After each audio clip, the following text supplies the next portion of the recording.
The Fire Within podcast. You need a sustainable plan, the right mindset, and the knowledge and inspiration to stoke the fire within. Just like the phoenix, you can burn your old habits, never turn back, and emerge completely anew. There are no shortcuts. Welcome, Fire Within community. This is the Fire Within podcast, where we talk about all things health, fitness, and nutrition related. I'm your host, Brandon, with my co-host, Joe. Hello. Howdy. All right, see you next time. On today's episode, we're going to be talking about nutrition myths and debunking some of those. So this will be fun, Joe. Debunking. Debunking. I always like that phrase. It is a fun word. I used to love that show, Mythbusters. Oh, yeah, that's a great show. I bet they're still making it somewhere. Yeah. Some version of it.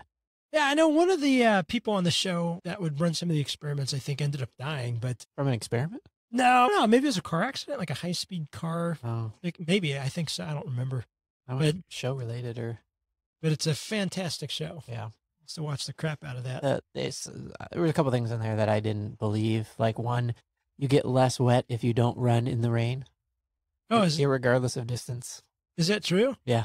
If Wow. you walk, you get less wet. No kidding. Yeah, it has something to do with because when you're running, you're going faster and the raindrops are hitting the front of you as well, making you more wet. Okay, that makes sense. Never thought about that.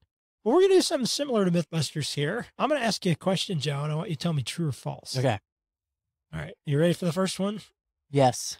Eggs are bad for you and raise cholesterol. This is one that I never know. Either does Time Magazine. Because it always seems like it's changing. Eggs are bad. Eggs are good. Yeah, so I like eggs, so I'm going to go with they're great for me.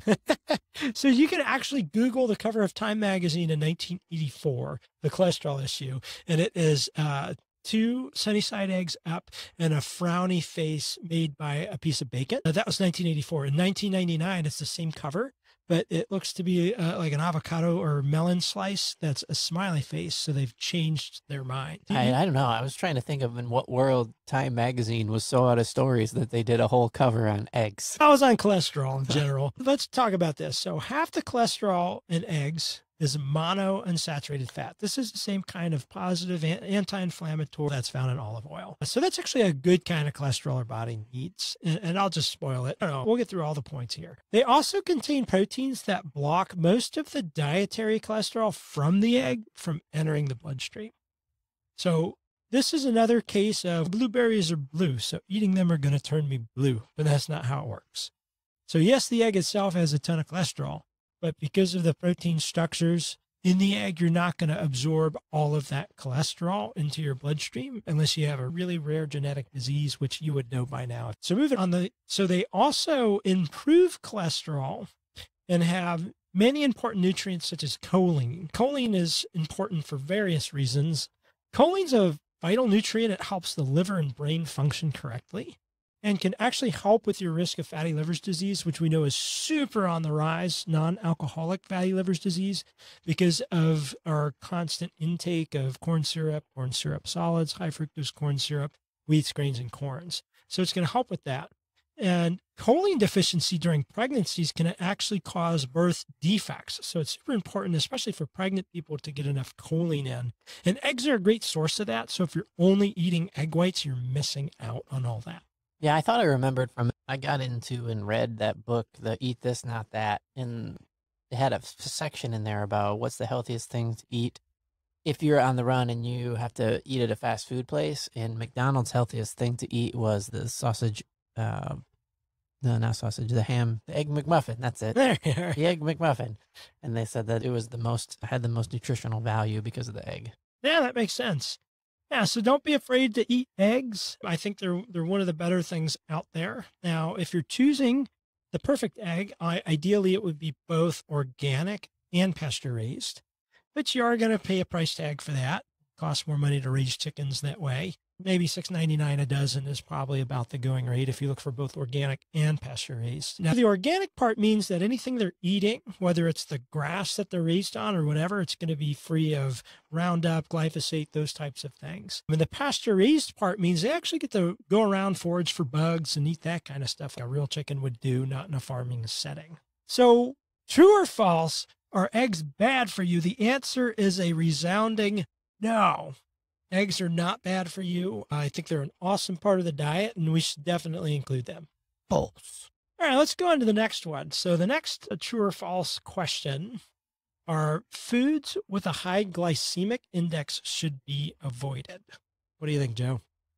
I think, first of all, you might have to explain to me what a glycemic index is. So the glycemic index measures how rapidly a carbohydrate source raises blood sugar. So how rapid of a blood sugar spike do you get after eating it? Okay. So if your blood sugar spikes, then that food is bad for you. Well, it would the be, question.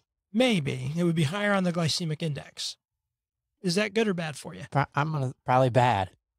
Could be. I know with type 2 diabetes and insulin resistance and things like that, we typically don't like large spikes and crashes. But I'm actually going to push back on this one because glycemic index is not the full picture.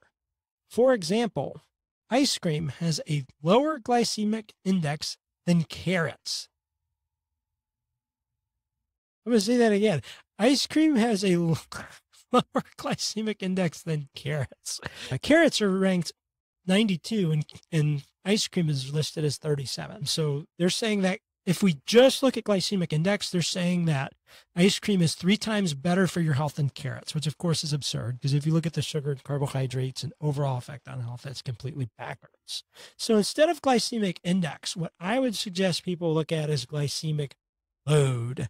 So glycemic load is also going to factor in things like serving size and the effect on blood sugar over time, not just the instantaneous spike. Because you can eat a bathtub of carrots before you equal the equivalent of a serving of ice cream in terms of sugar and carbohydrates. Plus, carrots have a ton of fiber too, which is going to negate some of the carbohydrate as well. So don't be afraid to eat carrots. They're not bad for you. That's nonsense. Let's do kind of a harder one, looking at glycemic index.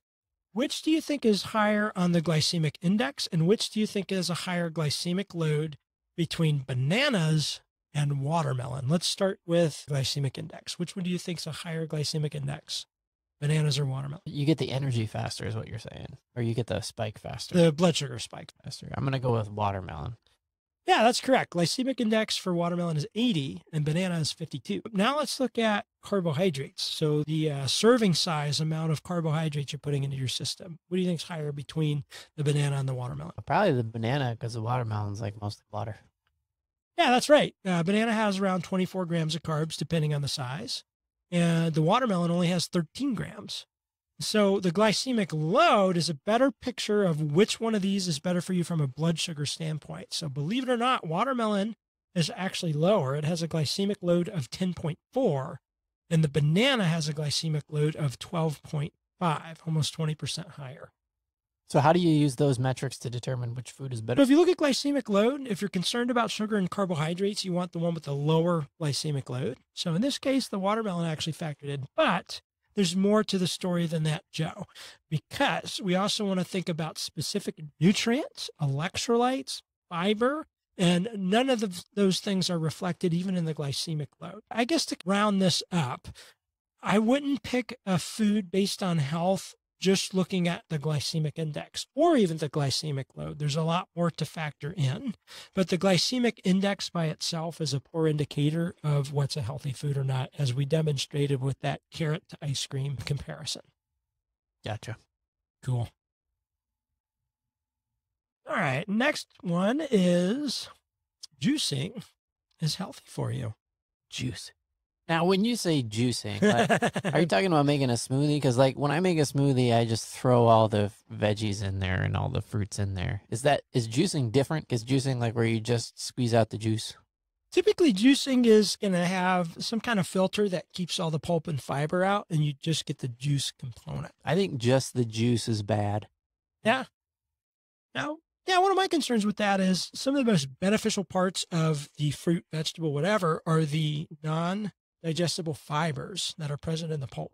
And so if you're intentionally straining that out and getting rid of it, those are the things that create food for probiotics in your gut.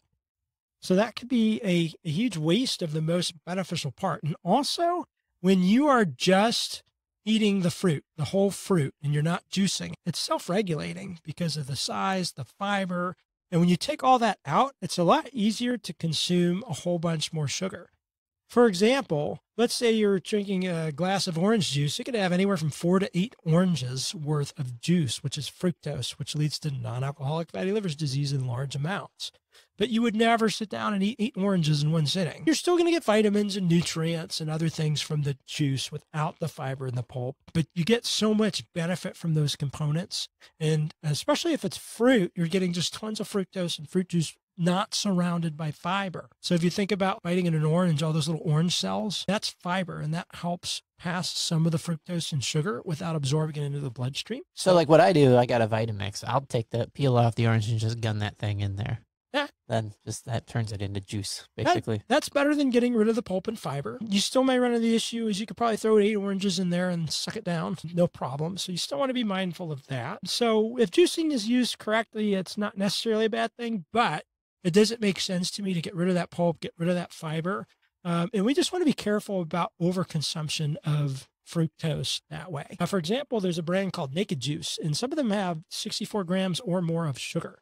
And if you divide that by 4, that's the equivalent of 16 teaspoons of sugar, which is close to a Mountain Dew, Joe. Yeah, that's a lot of sugar. Yeah. So juicing, is it a good idea? False. The views and opinions expressed on this show are not meant to be used as medical advice. Consult your doctor before implementing any health or exercise changes. The Fire Within encourages you to do your own research and aims to spark interest and motivation to a healthier lifestyle.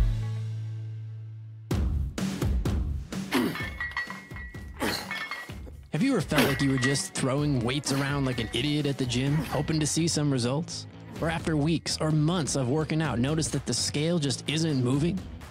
You wouldn't cook without a recipe. So why would you train or start a weight loss program like the Swedish chef randomly throwing ingredients into a pot? You need a sustainable plan that's science-based and attainable. Fire Within has worked with thousands of clients and helped them reach their goals. So visit firewithinnf.com today. Get yourself the free ebook. Read the testimonials and choose a service that works for you. Choose from services like one-on-one nutrition coaching, one-on-one personal training, and more. Again, that's firewithinnf.com. Now, we've talked about this a lot on the show, so to our listeners, this isn't a surprise, but let's do it. Joe, are whole grains healthy for you? False. You only know because you're the co-host. But so whole grains can actually spike blood sugar more than table sugar. The ones that are listed on packages are rarely in their whole kernel form. They're usually ground to a powder. And what this does is it makes a protein inside of them called the lectin more accessible to the rest of the bloodstream and the cells. And what that lectin protein does is it helps store sugars and fats in the body and in the liver. So an excessive amount of grains for some people, even whole grains, might not be a good idea. But if it's in its whole kernel, whole seed form, and especially if it's sprouted grains, that's going to be a better option. And pressure cooking that grain is going to break down that lectin protein and make it a little better. And everybody has a different sensitivity. So I'm not saying never have grains ever. That's absurd. But I think stocking up, think about that old food pyramid with 11 servings of whole grains on the bottom. That's not good for you. Wake up and eat a loaf of bread and go to school. But because of the endocrine disruptors from those lectin proteins and the damage it can do to the gut, causing leaky gut, I think it's not one of the best things for you. It can also hamper brain function if you're going out of your way to include tons and tons of these. Now, again, different people will have different tolerances to them, but I try and limit grains. False. All right, we just did an episode on this not too long ago. This one is the secret to fat loss is exercising more and eating less. What do you think, Joe? I know the answer because I've been doing the show with you for a while. Let's run through the things and let's let the audience guess. All right. True fat loss happens from fixing hormones. And exercising more and eating less may not specifically fix whatever's off in somebody's hormones. So for instance, if you suffer from adrenal fatigue, if you go do a bunch of high intensity cardio workouts, you could actually be contributing to that, slowing down your thyroid, making metabolism slower. Another example could be if you have insulin resistance, exercising more and eating less without focusing on blood sugar control may not help at all. It could actually make things worse, maybe, depending on how you're exercising. So we should be more focused on the quality and sourcing of food and the impact on hormonal health first. And then once hormonal dysfunction is corrected, the body can respond better to exercise and calorie management as a means of losing weight.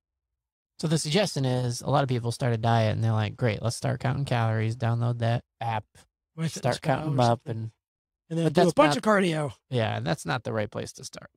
Probably not. Now, I do think you should get moving and you should do some exercise, do some strength training, but probably doing a massive calorie deficit without thinking about any other part of your diet and what's going on with your blood work and hormones. If you're not considering that, then that can be a huge mess. A lot of people, if they don't consider those things, they may see initial weight loss, but it could be burning lean muscle tissue, which is actually slowing down their metabolism further, and it's going to make that weight come on a lot quicker once they stop their new regimen. I mean, that's why it's also important to find a sustainable regimen as well.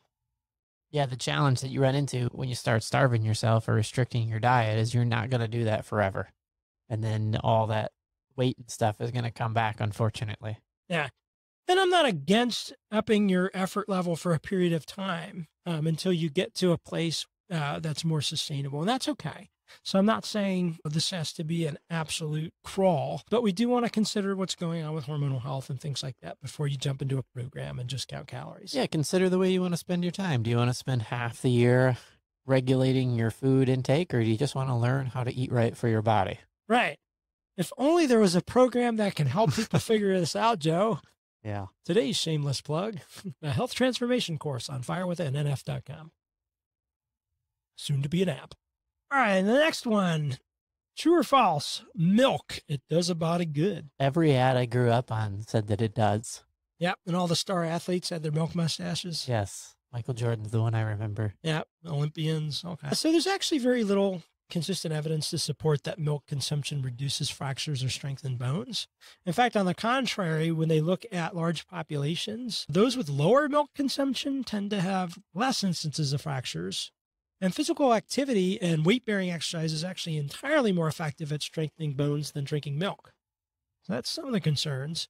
And then A1 protein or A1 casein is a protein in American dairy that causes issues for a lot of people. It's a mutation that happened in American dairy cows. Now it can lead to respiratory issues, increased risk of diabetes, autoimmune problems, altered behavior, cognitive dysfunctions, increase in ADHD symptoms, and on and on. Now, that's not to say any dairy product's instantly going to cause those issues, but if you're susceptible to those, if you have asthma, if you've been diagnosed with ADHD, or you have kids that have, or if you have blood sugar concerns, either in your history or currently, or weight loss concerns, it's a good idea to minimize your intake of A1 casein. Yeah, or if you're just a parent and your kids love milk, maybe you shouldn't give them a gallon a day.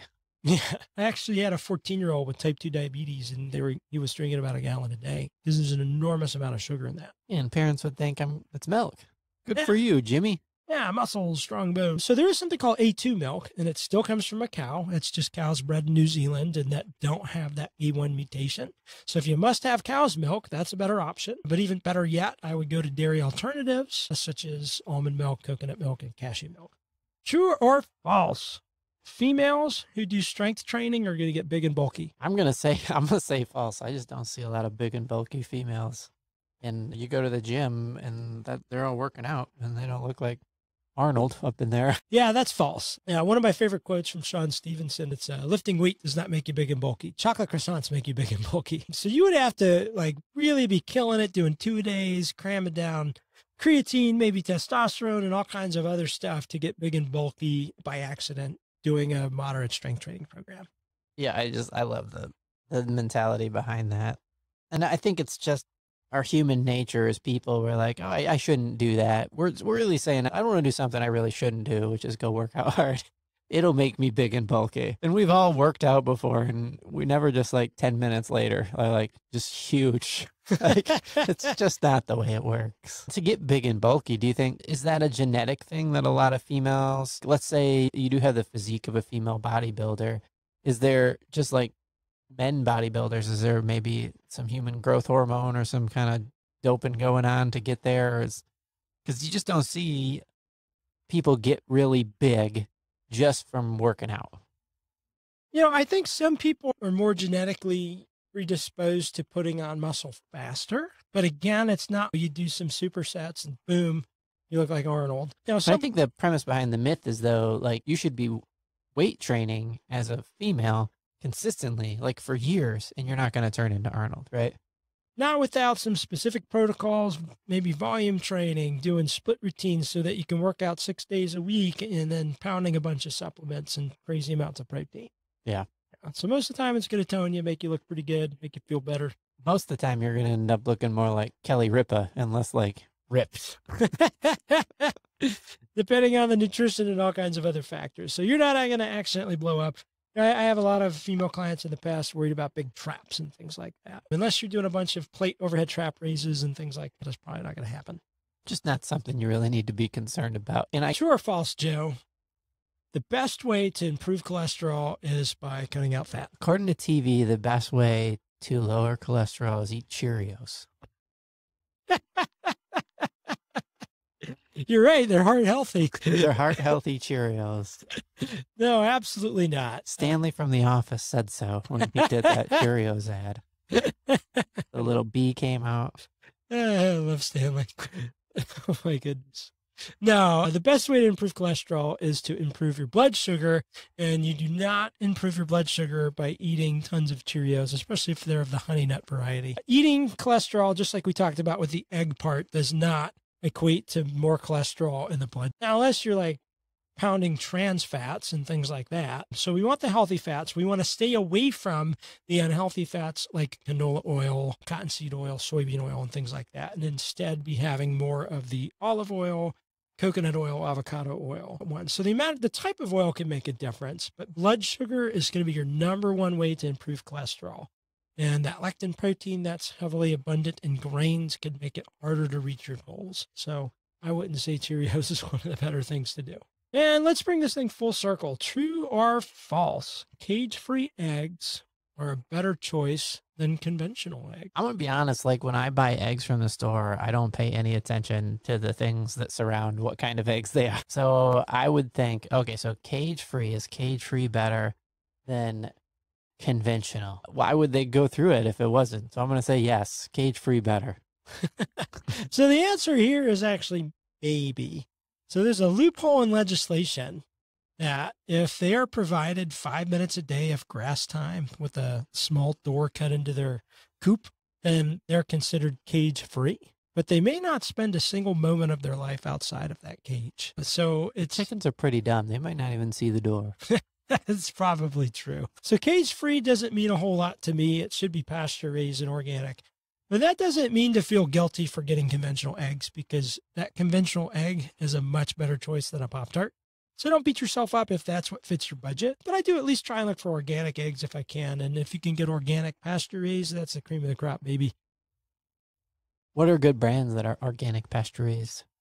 Me and my wife really like the Vital Farms. What's really cool about some of those is they have a chicken of the month. And when you open the eggs, there's actually a photo of one of their chickens with the name and a little backstory on it. It's like as humans, we're like, yep, I like to know the name of my chicken before I consume its unborn young. Oh my gosh, that's so dark, Jeff. That's the cream of the crop. At least get organic. Cage-free might be better than conventional, but not likely. Probably about the same. So just do the best you can with the budget you have. So hopefully you learned something new from that, and maybe you were surprised by a few of those facts. How about you, Joe? I was a little surprised by some of it. I guess it all boils down to, in my mind, like we do some weird stuff as a country when it comes to marketing. We'll just say whatever we need to push stuff. And sometimes people are just really good at marketing and they run a really good campaign, like the milk thing. It really never was proven to have anything to do with bone health, but yet an entire generation was pretty sure. And moms were buying milk and being like, I don't want you to break bones. Drink it, Timmy. And there was just no truth to it. Yeah. Thanks, marketing. I'm sure there's some studies that might barely conclude that there's a correlation with increase. But well, it's not just milk. It's a ton of stuff. Like doctors used to say you should smoke cigarettes. Yeah, that's right. Smoke Viceroys. I have some old ads from 1965 with doctors giving the recommendation. Yeah, 2 out of 3 doctors recommend. Viceroys, yeah. Yeah. There was the old ad where the Flintstones were smoking, doing an ad for cigarettes. Yabba dabba doo. I guess it's just part of being a human. When you know better, you can do better. And I think we're learning. Absolutely. So if you got any value from today's show, please give us a 5-star review on Apple. That's how people find us, and we can get this information out to people. We love hearing from you.